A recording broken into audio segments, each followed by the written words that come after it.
بسم الله الرحمن الرحيم فاسألوا أهل الذكر إن كنتم لا تعلمون। আসসালামু আলাইকুম রহমতুল্লাহি ওয়া বারাকাতুহু। আরেকদিন ভাই জানতে চেয়েছেন যে বাজি ধরা জায়েজ কিনা, আচ্ছা বেট ধরা, অর্থাৎ তুমি আমার সাথে বেট ধরো যে এটা যদি এরকম না হয় তাহলে তুমি আমাকে এত টাকা দিবে, বা আমি যদি ভুল করি আমার তথ্যে তাহলে তোমাকে এত টাকা জরিমানা দিতে হবে। তো এভাবে বেট ধরা ইসলামে জায়েজ আছে কিনা জানতে চাওয়া হয়েছে। এটা না জায়েজ, একেবারে হারামি কাজ, এটা চলবে না ইসলামে, এটা নিষিদ্ধ এবং এটা এক প্রকার জুয়া খেলার নামান্তর। মানে এভাবে বলা যে তুমি আমার সাথে বেট ধরো, অমুক দল হেরে গেলে, তোমার দল হেরে গেলে তুমি আমাকে দিবে এত টাকা, আর আমি হেরে গেলে বা আমার দল হেরে গেলে আমি তোমাকে এত দেব, এভাবে বেট ধরা বা বাজি করা এগুলি সব গর্হিত কাজ, মুনকার কাজ।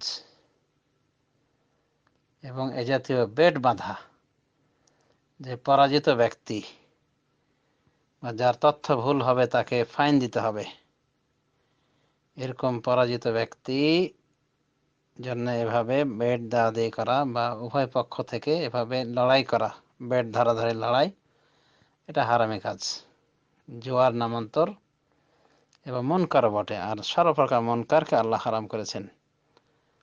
কুল ইন্নামা হাররামা রাব্বিয়াল ফাওয়াহিশা মা যাহারা মিনহা ওয়া মা বাতানা ওয়াল ইসমা ওয়াল বাগয়া বিগাইরিল হক ওয়া আন তুশরিকু বিল্লাহি মা লাম ইউনাজ্জিল বিহি সুলতানা।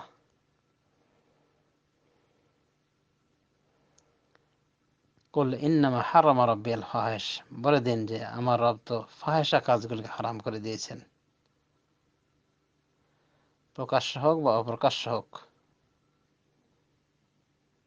ওয়াল ইসমা, এবং ইসিম, ওয়াল বাগি, সীমা লঙ্ঘন,